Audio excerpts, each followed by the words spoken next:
What if the Polish-Lithuanian Commonwealth wasn't partitioned? Part 2. Check out Part 1 if you haven't yet.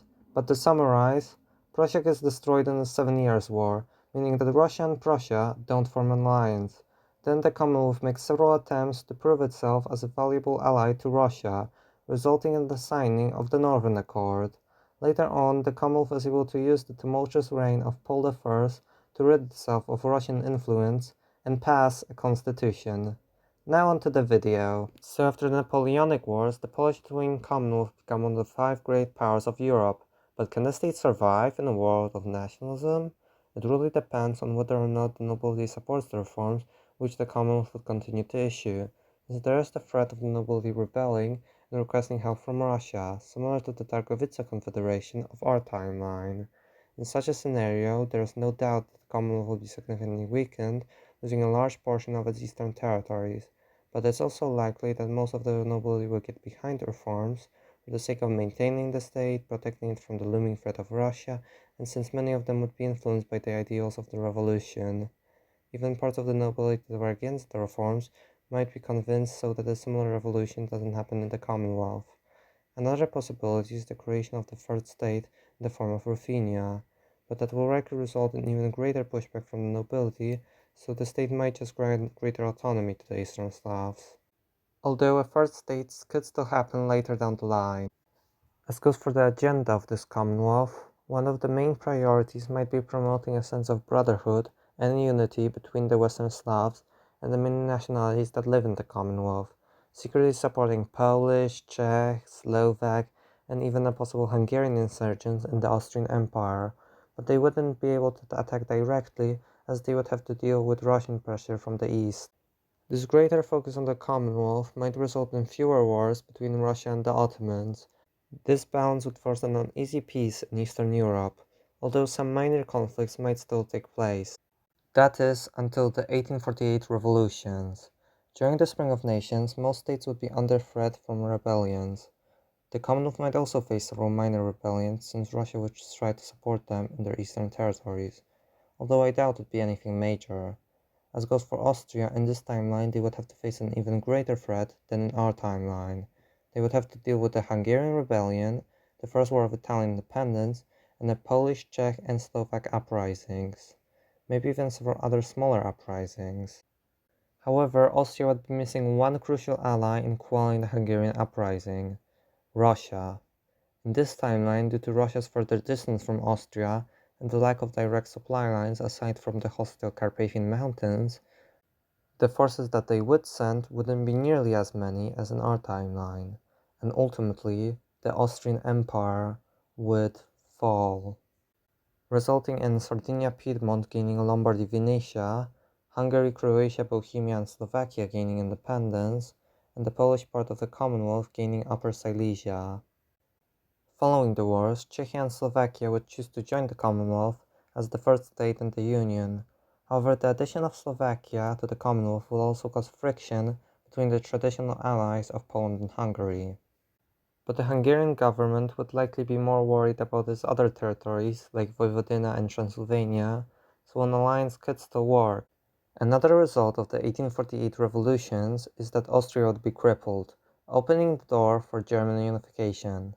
Since the Austrian Empire no longer has its Hungarian territories, they might accept the position of Emperor of a united Germany, even if it comes with significant concessions, weakening their power. Two other candidates that could unify Germany are Brandenburg or Bavaria. There is also the option that the revolutionists in Germany just choose their own leader and unite the nation. Now, while it is possible for the Commonwealth to intervene to prevent this unification, it's likely that the Commonwealth would be more worried about other matters such as integrating their new territories or the threat of Russia.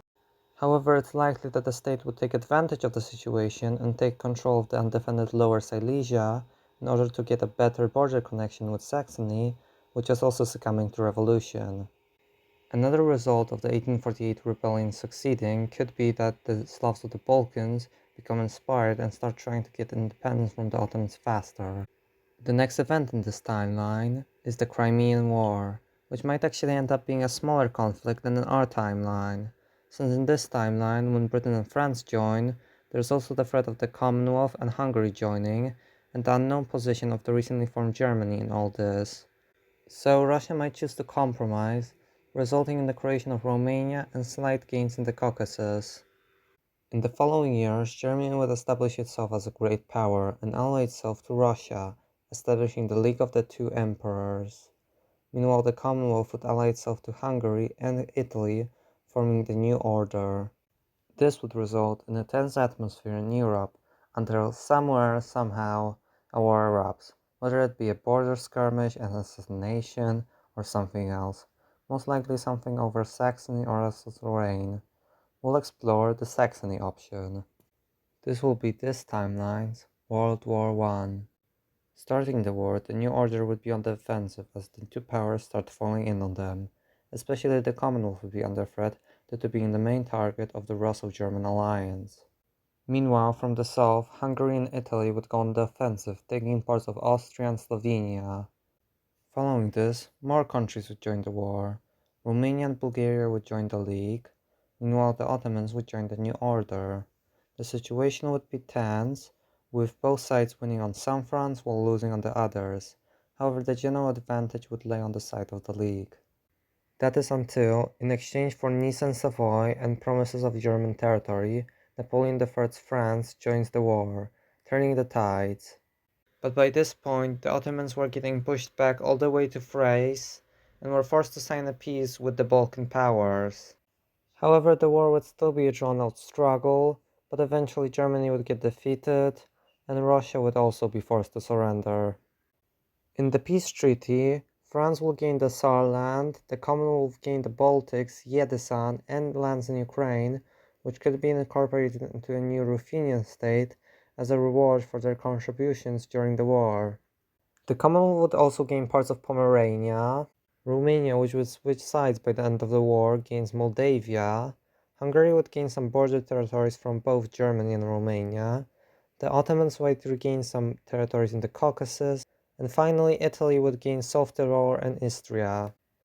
Following the war, the Commonwealth would reform more and more towards democracy, eventually creating several autonomous regions in all the states. The Commonwealth also participates in this timeline scramble for Africa, positioning it as a great power in the 20th century. And that's it for What If the Polish-Lithuanian Commonwealth Wasn't Partitioned, Part 2. If you enjoyed, make sure to like, comment, and subscribe. Comment what scenario I should do next. Thank you for watching, and goodbye.